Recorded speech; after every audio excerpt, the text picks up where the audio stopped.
Kung handa na po ang lahat, let's open our Bibles to Genesis chapter 4, verse 26.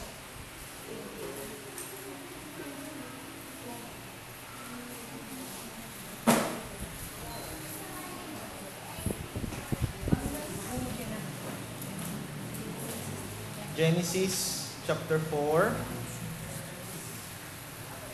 verse 26.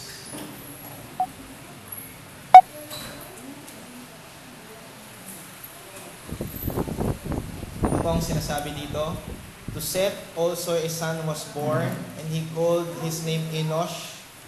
At that time, people began to call upon the name of the Lord. Let us pray.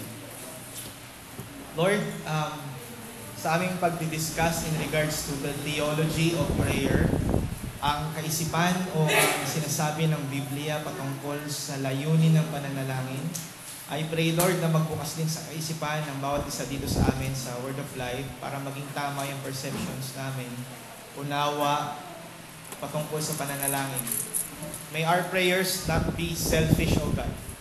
I pray, Lord, na ang dahilan ng aming pananalangin ay hindi ang pagiging selfish, O Lord, o ang pagiging self-centered, but your glory, ang kaluwalhatian mo. Help us, O Lord, at kayo po ang siyang manguna sa amin sa umagang ito. Sa pamamagitan, Panginoon, ng mga bagay na aming bubuksan sa Biblia, from the Old Testament and from the Gospels, I pray that your name may be glorified. Kayo rin po ang siyang magpaunawa sa amin at magpanguna sa aming lahat. Thank you, Father God. In Jesus' name we pray. Amen. Okay. Sabi ko sa inyo last week, 2 parts yung pag-discuss ko sa inyo patungkol sa theology of prayer. Last week, i-discuss ko sa inyo na importante yung unawa natin sa Diyos para maintindihan natin talaga kung paano tayo makakapanalangin. Tama po? Kasi nga ang problema nowadays, yung salitang spiritual. Kahapon niya, habang nasa kotse kami, nagkikwentuhan kami mag-asawa, sabi ko sa kanya, ang problema ngayon kasi, lahat ng tao, lalo na mga born again, na mga Christian, importante sa atin yung activities. Importante sa atin yung mga church activities at yun ang iniisip natin na nagpapa-spiritual sa atin. Kaya nga, merong mga tumagal sa church, tumanda sa church, pero magugulat ka pagdating sa prinsipyo nila sa buhay, ganun pa rin. Meron kaming isang kaibigan na namatay yung kanyang tatay. Bago namatay yung kanyang tatay, ay nagpursige yung mga kaibigan din ng aking may bahay na puntahan yung tatay na yon na alam naman ng lahat na hindi naman talaga Christian. Tapos, alam niyo kung anong ginawa? Siyempre, natural na gagawin ng maraming mga Christians, pipiliting patanggapin bago mamatay. Hindi niyo ba napansin na ganun din ang ginagawa ng mga Roman Catholics? Na magtatawag ng pare, tapos pipiliting pagkumpisalin yung bago mamatay na tao? Hanggang ngayon, maraming mga Christians ang hindi pa rin nakakawala sa ganong klaseng mentality na pinipilit natin na nasa ating mga kamay ang kaligtasan ng isang tao. Just like in prayers. Marami pa rin mga Christians na baluktot pa rin ang pananaw patungkol sa pananalangin. Sabi ko sa inyo last week, kailangan maintindihan natin yung Trinity para maintindihan natin yung tunay na pananalangin. Diniscuss ko sa inyo na kung hindi tama ang unawa nyo sa Ama, kung hindi tama ang unawa nyo sa anak, at kung hindi tama ang unawa nyo sa Espiritu, hindi magiging tama yung unawa nyo sa prayer. Bakit? Magiging self-centered lagi ang pananalangin nyo. Laging ako, ako, ako. Gagawin nyo lang genie ang Diyos, gagawin nyo lang siyang bangko, withdrawan, parang ATM. Okay? Kaya lang kayo magpe-pray kasi kailangan nyo mag-withdraw. Okay? Or, pipilitin nyo siyang kumbinsihin para makuha nyo yung ating mga gustong makuha from Him. And that's wrong. Ngayong umaga, susulyapan natin, ano bang ginagawa sa Old Testament? At Lord willing, kung hayaan tayo ng Panginoon na magkaroon tayo ng oras, madiscuss din natin sa New Testament yung Gospels. Pero I doubt na matatapos natin kasi meron pang isa pa, which is anong tinuturo ng New Testament bukod sa Gospels, yung mga epistles, especially si Paul, anong tinuturo niya patungkol sa prayer? Kasi nung nag-aaral ako kagabi, marami ako na touch na issue na sabi ko dapat namin bigyan ng pansin. Bibigyan ko kayo ng isang example. isa sa mga tinuro ni Paul na mag-struggle sa prayer o yung mag-wrestling sa prayer. Ano ibig sabihin nun? Ito ba yung kailangan ng 2, 3 oras, 4 na oras na pagpe-pray? Yung ba ibig sabihin ng wrestling in prayer? Yung tipong masigabong pananalangin, yung ba yun? Yung merong kasamang matinding damdamin sa prayer, yung ba yun? Yung mighty prevailing prayer na tinatawag. There is a book that been so popular in the 90s, yung Mighty Prevailing Prayer ni Wesley Jewell, kung kilala nyo siya. Siya rin yung gumawa ng librong Touch the World Through Prayer. Sumikat itong lalaking ito, lalo na dun sa book na A Blaze for God. Okay? I know yung iba sa inyo na nabuhay na sa church nung 90s, na nakita nyo na yung book na kulay blue na merong apoy, ng title is A Blaze for God. So, ilan sa mga sinulat niya yung Touch the World Through Prayer sa yung Mighty Prevailing Prayer.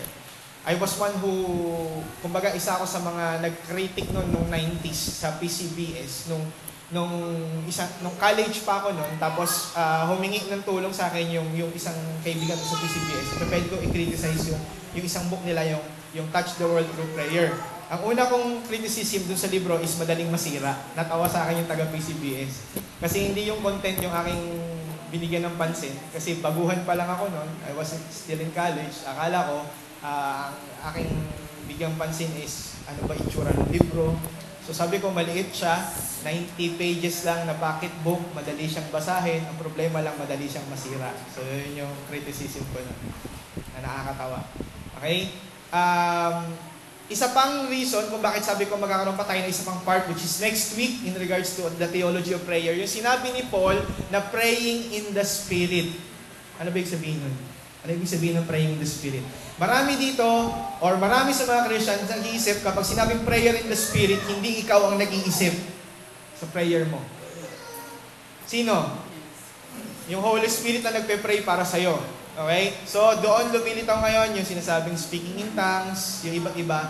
Ipapakita ko sa inyo na hindi yun yung meant ni Paul. Parang ibig sabihin na parang hindi ka dapat mag-isip or hindi ikaw nag-iisip sa prayer na yon. Kasi hindi mo nga raw masabi. Tama, hindi mo siya masabi, pero hindi ibig sabihin na hindi mo siya iniisip. Na parang nagpe-pray ka, pero hindi ikaw ang nagpe-pray. It's not true. Papakita ko sa inyo yung sinasabi ni Paul na yung consciousness mo o yung mind mo ay active whenever you pray. At it could never be, hindi pa pwedeng mangyari na nagpe-pray ka na hindi active yung kaisipan mo. Because prayer is what? Point number 1 natin last week.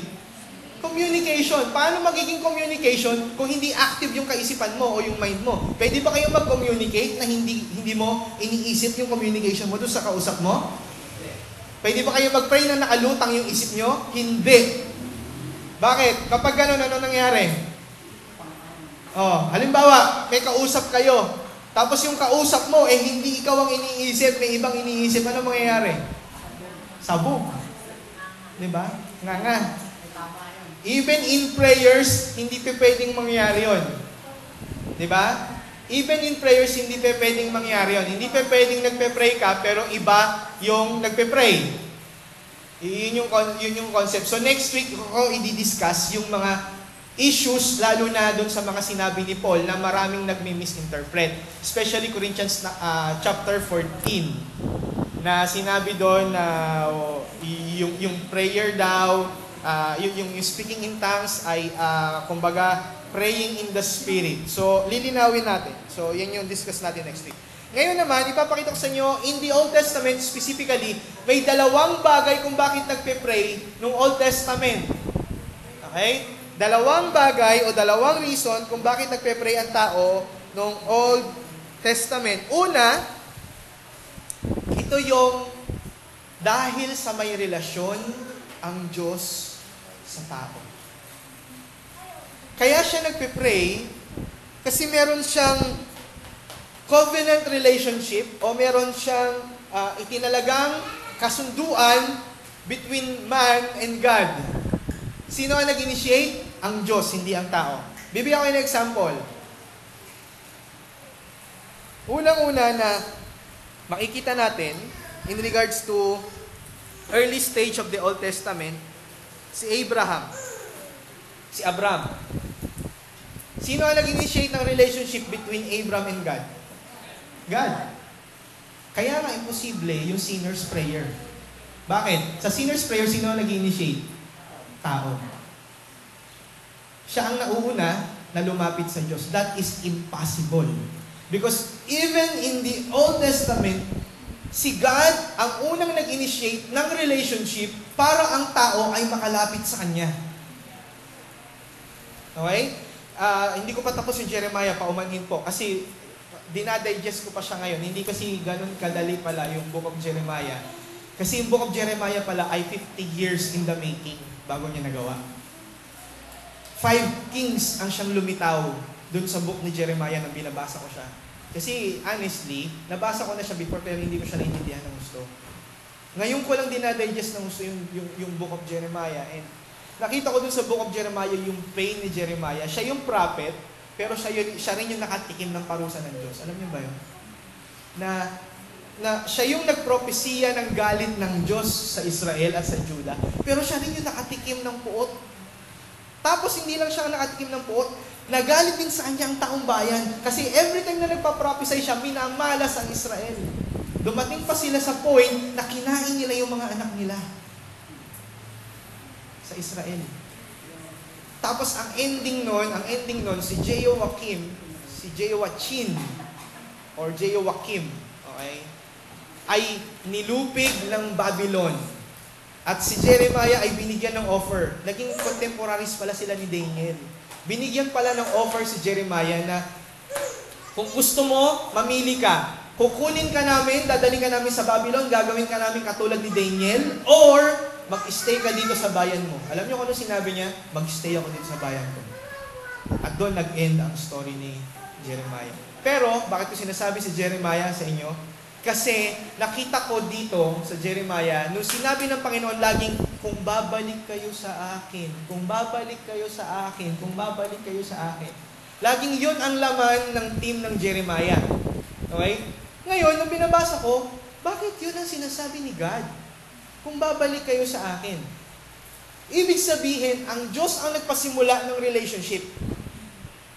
Ibig sabihin sa isang tao, kung siya ay magiging Christian, ibig sabihin si God ang nagpasimula. Ngayon, pag naging Christian ka, anong nangyari sa'yo? Ikaw ay nagbalik loob kay God. Ibig sabihin, hindi kayo nagkaroon ng bagong relationship. Kundi, kinuha ka lang niya. Kaya nga ang sabi ni Jesus, hinahanap niya yung alin? Yung mga sheep na wala doon sa kawan niya. Ibig sabihin, there is already a kawan. Meron na kagad siyang flock. He has his flock already. Ano na lang kailangan niyang gawin? Kailangan mo hanapin. Kailangan mo silang i-gather. And in relations to our prayer, it is not God who started it. It's not us who started it, but God. Para magkaroon tayo ng karapatang mag-pray, si God ang unang nag-set up ng relationship, just like us with Abraham. Okay? Just like us in Abraham. Hindi lang kay Abraham. Sino pa? Kay Adam, sino ang unang nagtawag? Si Adam ba ang naghanap sa Diyos? Hindi. Doon sa garden, sino naghanap? Si Adam ba o ang Diyos ang naghanap kay Adam? Si God. Adan, nasaan ka na? Si God ang unang nag-communicate. You know why? Because God is a communicable God. A communicating God. A God who communicates to His creatures. Ang Diyos ay nagko-communicate. Kaya ang prayers is hindi nagmumula sa atin, kundi siya ang nagpasimula para maka-communicate tayo sa Kanya. Okay? So yun yung una. The first reason sa Old Testament is yung covenant relationship ng tao. Tapos, doon sa binasa natin kanina, magugulat kayo, no? Kasi kahit si Adam o si Abel, kung mapapansin ninyo, it is not them who started it. It always God. Dahil kasi gumawa siya ng covenant sa tao or ng pakikipag-ugnayan sa tao. Ngayon, nung nawala na si Abel, sinong pumalit sa kanya? Pinalaya si Cain, namatay si Abel, sinong pumalit? Si Seth. Okay, si Seth. Ang sabi doon, nung time ni Seth, doon daw nagsimulang tumawag ang Diyos sa tao. They started to plead before God. Bakit? Dahil sa mahirap ang buhay? Not necessarily. Dito ngayon nagkaroon ng consciousness na ang tao pala ay kailangan mag-communicate sa Diyos. Kasi, nung time nila, nung una, kasama nila sa garden si God, pinalaya sa garden, nakakapag-worship ng malaya si Abel, tapos nagkaroon ng pagkakasala, nagkaroon ng first murder, palala ng palala ang kasalanan ng tao, then men realized, kailangan namin bumalik sa Diyos to pray. Because we have a relationship with God. So, first application dapat nating ma-realize, we pray because we have relationship with God. Okay? Hindi dahil sa kailangan nating humingi. Kaya tayo nagpe-pray kasi communication yan. Kailangan natin mag-communicate kay God kasi may relationship tayo. We have the covenant with the Lord. Ngayon, kung hindi ka nagpe-pray, ang problema mo, baka wala kang communication sa Kanya. Di ba? Baka wala kang communication, kaya wala kang ganang mag-pray or kaya hindi nakakapag-pray. Ngayon, sabi ko nga sa inyo last week, hindi ko kayo kukonsensyahin na kailangan nating maging madamdamin sa prayer kasi hindi kailangan ng konsensya dito. Dahil naturally, anong tao? Rebellious ang tao at ayaw niyang lumapit sa Diyos. Naturally. So kung hindi talaga kikilos ang Panginoon, hindi talaga tayo makakalapit. Pangalawang dahilan kung bakit nagpe-pray ng Old Testament, at ito yung pinakamalaking part ng Old Testament, is yung tinatawag na intercession o yung pag-intercede. Si Abraham again, sa chapter 18 ng Genesis, meron siyang in-intercede.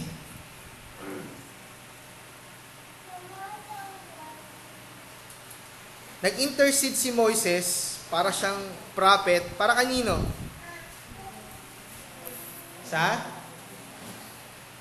Sino yung mga pupuksain ng Panginoon? Sodom and Gomorrah. Hanggang sa chapter 20, intercedes. Okay? Si Moises din, ginawa rin ni Moises yan. Most of the time sa Israel, every time na nagpe-pray siya, it's not about him. Kaya nakakapagtaka kasi ang mga Christians ngayon, when we pray, it's always about us. Lord, gusto ko nito. Lord, gusto ko niyan. Lord, gusto ko siya. Give me this, give me that. The purpose of prayer in the Old Testament, because meron siyang relationship. Pangalawa, because of the intercessory function ng isang tao before God and man. Magbulag din kayo kasi yung pinapakita ng prayer sa Old Testament, yun yung function ni Christ. Yung mag-link ng tao sa Diyos at mag-intercede ng tao sa Diyos. Di ba? Even in the Old Testament, the prayer pertains and always goes centrally back to Christ. Bumabalik lagi kay Christ, even in the Old Testament. Pag bumalik kayo, papunta kay Samuel, kanina kay Abraham, tapos kay Moses. Kay Samuel, sinong in-intercede niya?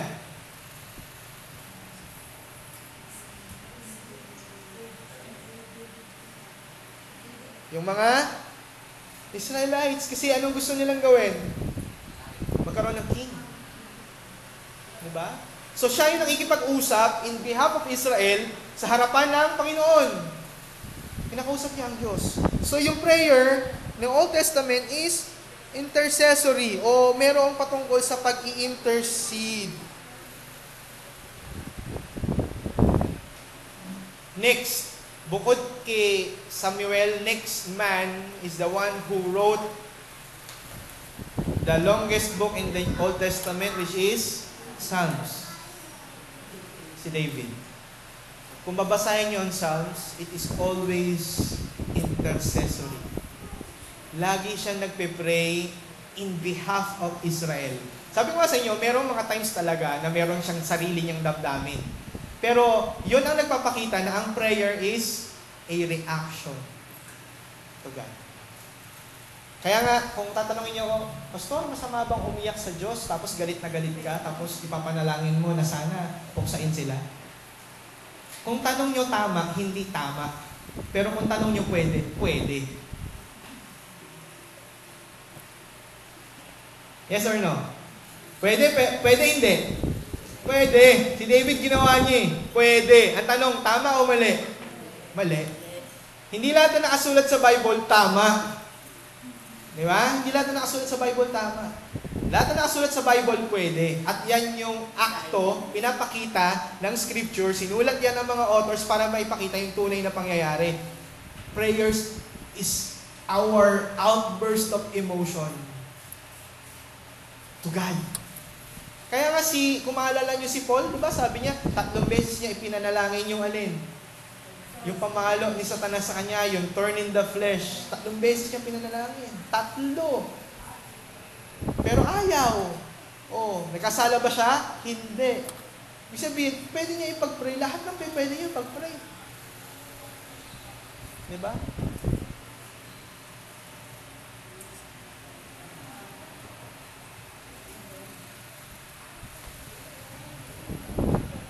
Halimbawa, meron sa mga kabataan natin, Lord, sana mapangasawa ko si Daniel Padilla. Pwede? Pwede. Tanong, tama? Yun lang yun eh. Si ba yung partner nun? Si? Catherine, Bernardo. Si Mara. Our prayers is an outburst of our emotions. So sa Old Testament, dalawa siya. Out of covenant and because of intercessory or intercession. Ngayon, tingnan natin sa Gospels. Ano ang laman ng Gospels? Paano o ano ang sinasabi ng Scriptures, especially sa mga tinuro ni Christ sa Gospels? Ano ang emphasis ni Christ in regards to prayer? Punta tayo sa Matthew chapter 6. Ayan. Kasi pag sinabing prayer, laging ang bagsak, Matthew chapter 6.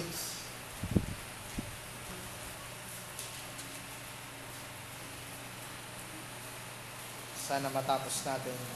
Pero yung writings ni Paul, next week na natin yung di-discuss. Tingnan niyo yung verse 8.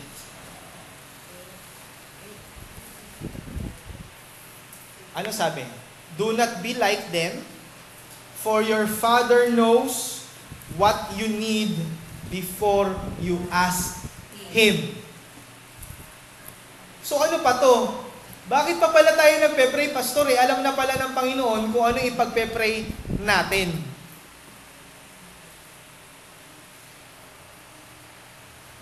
Tingnan nyo pa, second half ng chapter na yan, verse 25.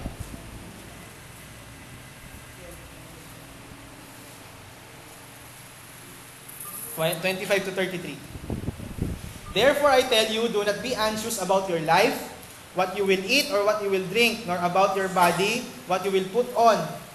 Is not life more than food, and the body more than clothing? Look at the birds in the air, neither sow, nor reap, nor gather into barns, and yet Heavenly Father feeds them.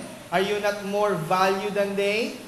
And which of you, by being anxious, can add a single hour to his span of life? And why are you anxious about clothing? Consider the lilies of the field, how they grow. They neither toil nor spin. Yet I tell you, even Solomon in the glory was not arrayed like one of these. But if God so clothes the grass of the field, which today is alive and tomorrow is thrown into the oven, will He not much more clothe you? O you of little faith. Therefore do not be anxious, saying, what shall we eat, or what shall we drink, or what shall we wear? For the Gentiles seek after all these things, and your heavenly Father knows that you need them all. But seek first the kingdom of God and His righteousness, and all these things shall be added unto you. Ano ibig sabihin? Kadugtong yan ng prayer. Ano ibig sabihin? Anong emphasis ng prayer? Prayer is not about asking God what you need. Prayer is about our trust to God. Kaya tayo nagpe-pray para sabihin sa Diyos na nagtitiwala tayo sa Kanya.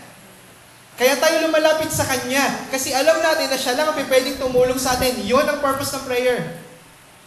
Not to make Him a genie. Not to make Him a genie. Hindi para gawin siyang genie. Nahihingi ka ng 3 wish. Wish number 1, ito. Wish number 2, ito. Wish number 3, ito. Lord, ito ang gusto ko. Ito po ang gusto ko. Ito po ang gusto ko.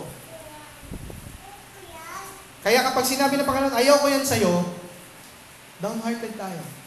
Bagsak tayo. Malungkot. Hindi matupad kung anong kagustuhan natin. Diba? Last week,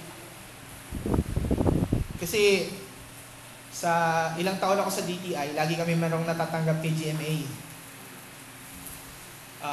Before the year ends, lagi kami may natatanggap from GMA. So, masaya yon kasi yun yung inaabang-abangan ng lahat ng empleyado ng DTI.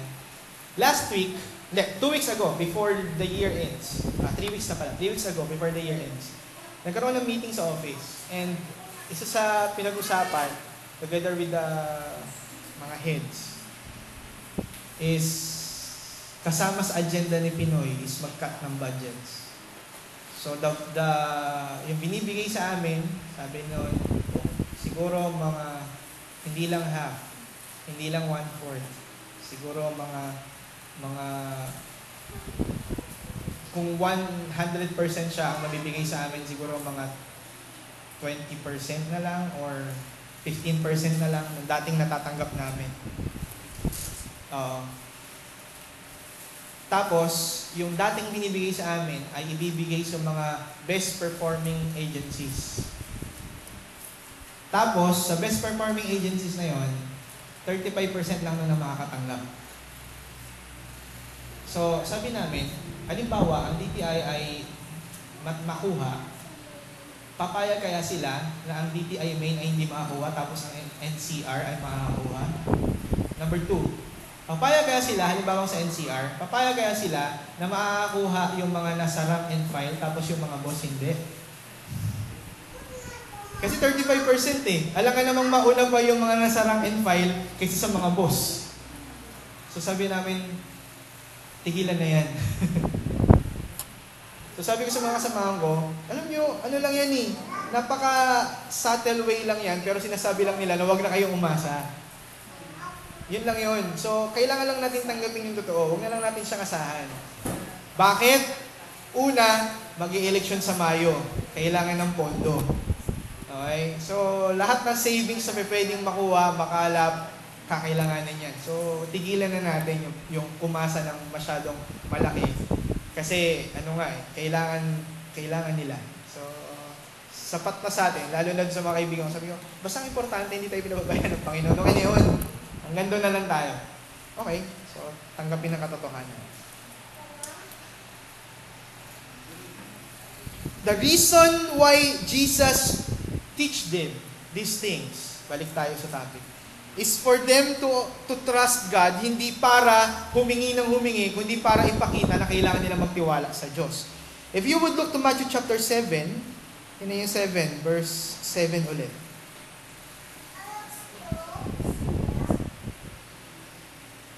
Matthew 7, verse 7 hanggang 11. Hindi na yung sinasabi dyan. Ask, it will be given to you. Seek, you will find. Knock, it will be open to you. For everyone who asks, receives. Everyone who seeks, finds. Everyone who knocks, it will be open. Or which one of you, if his son asks him for bread, will give him a stone? Or if he asks fish, will give him a serpent? If you then, who are evil, know how to give good gifts to your children, how much more will your Father who is in heaven give good things to those who ask Him? So, kung trust pala, yung gustong ipakita dito, ano yung gustong patunayan ng Diyos sa kanyang mga anak? Para sa kanyang sarili, ano gusto niyang patunayan? Na siya ay mapagkakatiwalaang provider. Kuha nyo? It only proves na pwede tayo magtiwala kay God. Kasi pwede nyo siyang magtiwalaan because He knows. Hindi pa tayo humihingi. He knows. Pangalawa, I know what is better for you. Pangatlo, he cannot resist his own. Hindi niya pwedeng pabayaan yung kanya. Nagkikwentuhan nga kami ni Edsel nung one time. Kasi sabi ko sa kanya, hindi mo ba napapansin bro? Kasi dati binata kami, takot kaming mag-asawa, takot kaming magkaanak. Nagkikwentuhan lang. College days, high school days. Sipin mo, no? Kasi parang kami lumaki sa hirap eh. Siya, maaga siya nawalan ng tatay. Ako naman, sariling kayod sa pag-aaral. So, ganun kami. Madalas kami magkwentuhan. So, sabi ko nga, paano kaya yun, no? Halimbawa, mag-aasawa ka na. Sabi ko nun sa kanya, paano yung mag-aasawa ka na? Isipin mo, magtatrabaho ka. Papakainin mo, di mo naman kaano-ano. Di ba? Di mo naman kapatid, di mo naman magpapakasal lang kayo, tapos papakainin mo na.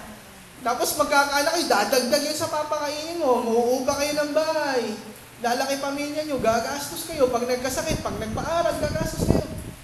Tapos lately, na nagkakwentuhan kami, sabi ko, naalala mo na nagkikwentuhan tayo, no? Patungkol sa paano pagka nag-asawa na tayo. Sabi niyo, oo nga eh. Ngayon ko lang nare-realize na habang tumatagal, mas lalong hindi nagpapabaya sa ang Panginoon kasi pinoprovide niya pa rin yung needs niya na noon ay kinakatakot mo. Yung mga bata ngayon, kayo na mga darating sa point na mag-aasawa kayo, magkakapamilya kayo, you will still experience that. Makikita ninyo na si God talaga nagpo-provide habang tumatagal. Tama, Jo? Di ba? Kung ano yung mga nalalasap nyo ngayon, kung ano man, kung di ba sakto-sakto, minsan sumusobra pa, may time pa nga kayo para makapanood ng sine.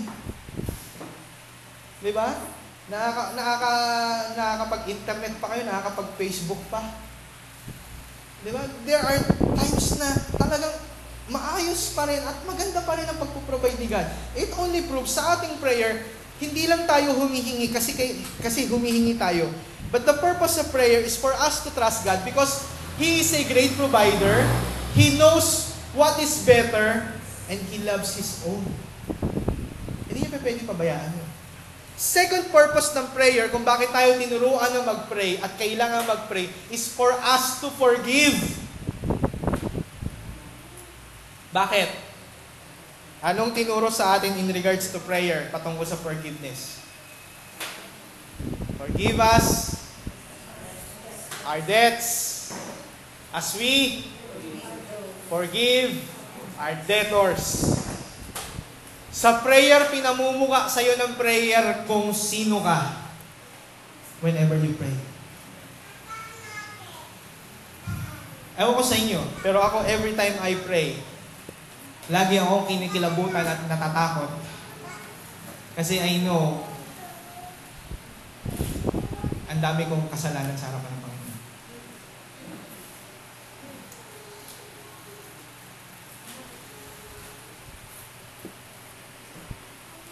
Even bago ako mag-preach sa inyo, bago ako tumungtong dito sa pulpit, bago pa kami makarating dito sa church, every Sunday morning, I always ask God, Lord, hindi ako worthy to tell all these things.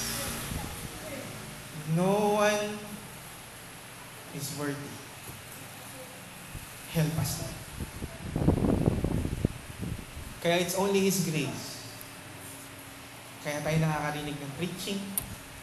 Kaya tayo nakakapunta dito sa church.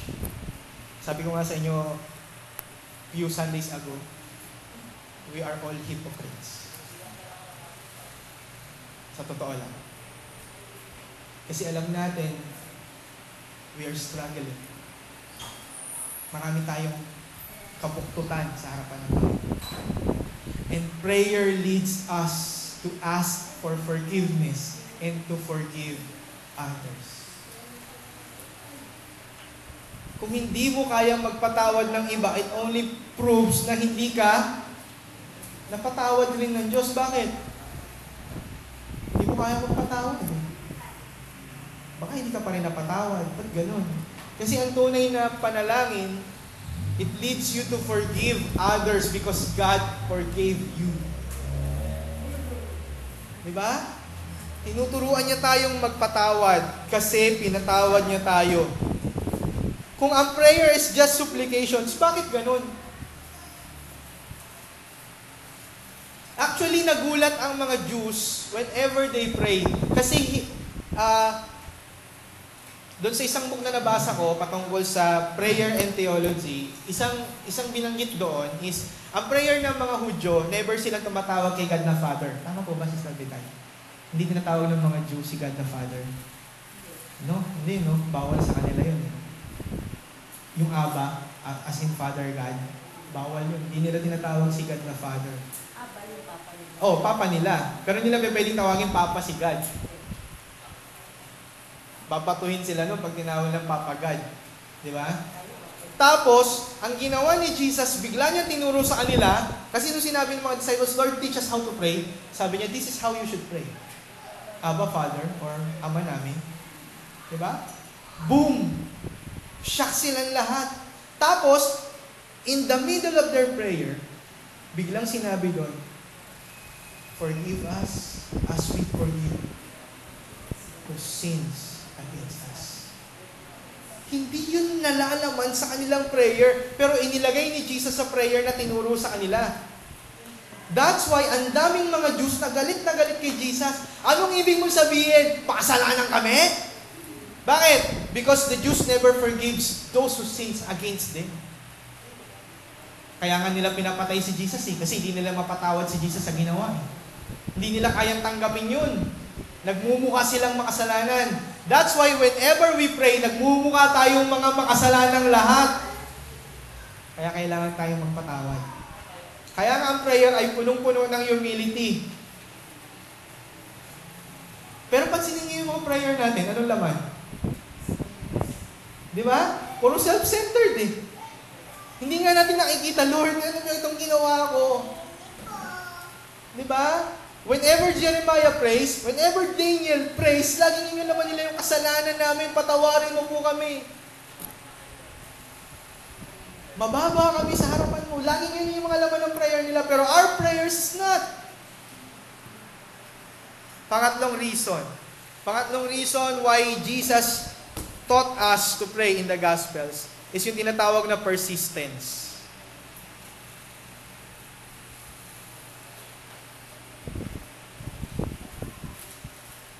Pag sinabing persistence, hindi ibig sabihin na kailangan natin siyang pilitin o kailangan natin siyang kumbinsihin.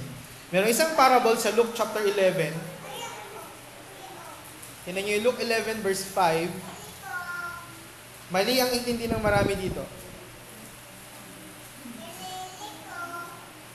Luke 11 verse 5.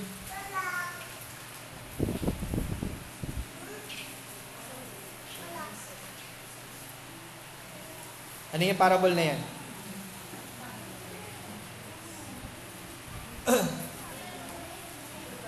Which of you who has a friend will go to him at midnight and say to him, Friend, lend me 3 loaves, for a friend of mine has arrived on a journey and I have nothing to set before him.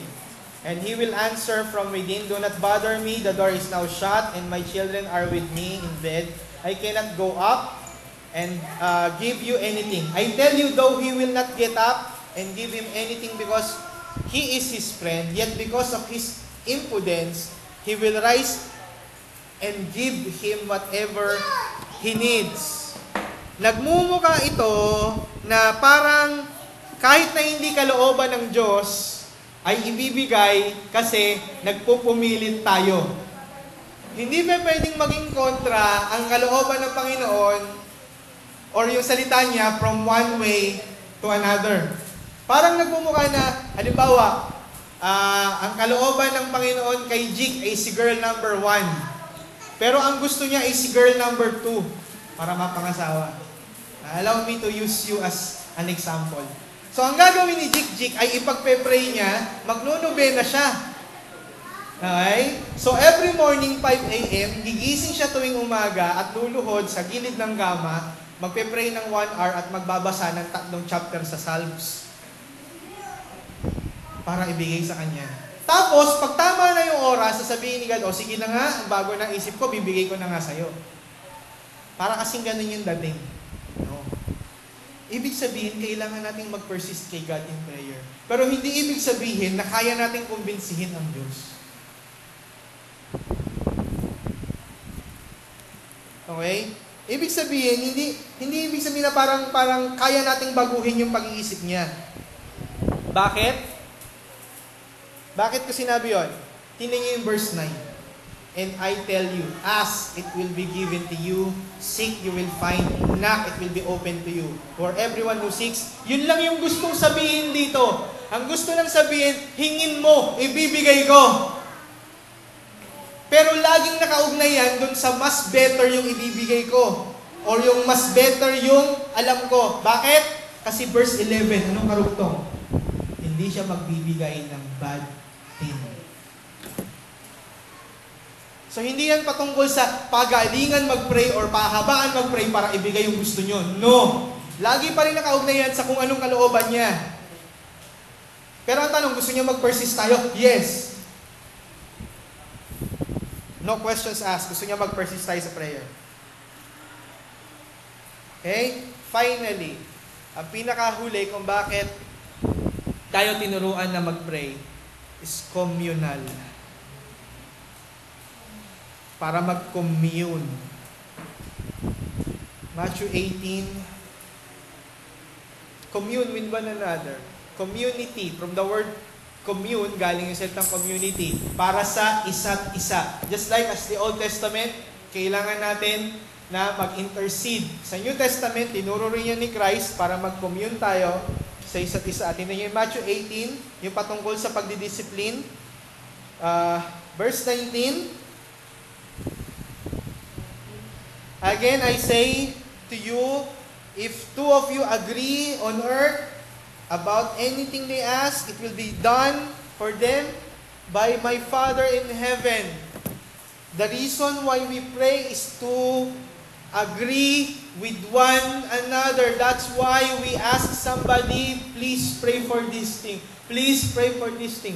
Bakit? Kasi dito natin nararanasan yung community, the fellowship towards prayer. Kaya nga hinahanap natin, di ba? Kaya tayo nagpe-pray every Sunday to one another, for one another, pinagpe-pray natin ng bawat isa. It's to show one another, I care for you, and Christ cares for you. That's why we pray for you. Importante ka sa amin, importante ka sa Panginoon, pinapanalangin ka namin ngayon. Magkakasama tayo nagpe-pray. Sino sa inyo nakaranas nung bata pa kayo, tapos magpapaalam kayo sa nanay nyo, ayaw kayong payagan. Tapos anong gagawin nyo? Tatawagin nyo yung mga kalaro nyo, sasabihin nyo, pwede ba pagpaalam nyo ako sa nanay ko? Di ba? So anong gagawin? Itong mga magkakalaro, pwede pong ipagpaalam si Jonet. Bakit? Maglalaro lang po sa amin. Magkakasama kayo mga bata. Tapos ikaw naman nandoon ka lang. Tuwan-tuwa ka kasi pinagpapaalam ka nila. Tama? This is what we feel when we pray for one another. We should. Kasi yung mga kasama natin sa church, yung mga kapatid natin, ipinapaalam sa Panginoon natin, sa ating Ama, yung ating nararamdaman. Hindi para mas makadagdag ng kumbinse, kundi para ano? To show our community with one another. We should pray for one another. Okay po? So yan yung 4 na bagay sa New Testament, sa Gospels. Sa Old Testament, yung reason kung bakit nagpe-pray ng Old Testament, ano? Because of the covenant relationship. Pangalawa, intercession. Sa Gospels, anong dahilan kung bakit tinuro ni Christ? For us to trust. Tapos, para magkaroon tayo ng forgiveness sa iba. Pangatlo, persistence. Pang-apat, commune. Communal. To commune. Para magkaroon tayo ng community. Something in common. Okay? Anong application natin ito? Bakit natin pinag-aaralan ito? Actually, simple lang po. Talikuran nyo na yung selfish prayers. Okay? Bakit? Jesus is teaching us to pray for one another. Okay? Pwede ba ang pag-pray natin yung iba, tapos magtiwala tayo sa Panginoon na bahala siya sa atin? Kayo naman, wag naman kayong masyadong, may nagpe-pray naman pala sa akin eh. Okay na yun. Kailangan tayong mag-pray para sa isa't isa. Pwede po ba yun? Pwede po ba yun? Naalala ko yung teacher ko nung college and ninong namin sa kasal. Sinabihan niya ako nung one time nung college ako. Sabi niya, nilapitan niya ako, may kasalanan ka sa akin. Sabi ko, ano yun, sir? Hindi mo ako pinagpe-pray. Sabi ko, paano mo naman nalaman? Hindi ko nararamdaman eh. Pero joke niya lang yun. Joke niya lang yun kasi ganun kami magbiruan. Sabi ko, sorry sir. Tama ka, hindi kita napagpe-pray. Sabi niya, kaya pala eh. Kasi yung usapan namin dati, para kami magtatay kasi mataba ako nung college eh. Itong si Sir Abed, yung ninong namin sa kasal, mataba rin yun. Tapos lagi kami magkasama nun nung college. Tapos ang usapan namin, we will pray for one another. Tapos yun yung biro niya sa akin. Kapag meron siyang mga dumarating sa kanyang hardships, lagi niya akong binibiro. Hindi mo yata ako pinagpe-pray eh. Hindi ko nararamdaman eh. Biruan lang naman namin. It doesn't mean na dahil sa hindi pinag-pray, nakakaranas ka ng hardships. Gusto ko lang sabihin sa inyo mga kapatid, we should pray for one another, we should care for one another. Kumbaga yung focus natin sa ating prayers, hindi na pang sarili. Pwede po ba yun? Pangalawang application, prayer is not self-centered. Hindi lang sa huwag natin pag-pray o hindi lang sa yung iba ang dapat natin pag-pray, kundi hindi ito about us. It's about God. Kaya tayo nagpa-pray, it's about Him. Kaya tayo nagtatrust, it's about Him. Kaya tayo nagpa-forgive, it's about Him. Kaya tayo nagiging persistent, it's about Him. Kaya tayo nagko-commune sa isa't isa. It's about God. Tama? So let us start the year right with proper understanding sa prayer. And hopefully next week, may pakita ko sa inyo yung iba't ibang issues, lalo na sa New Testament, sa ating present days or present time, issues in prayers in relation sa theology ng prayers sa scriptures. Okay po? So tayo po tayong lahat.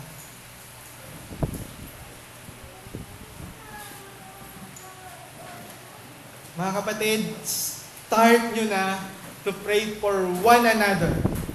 Start na natin na mag-pray sa isa't isa.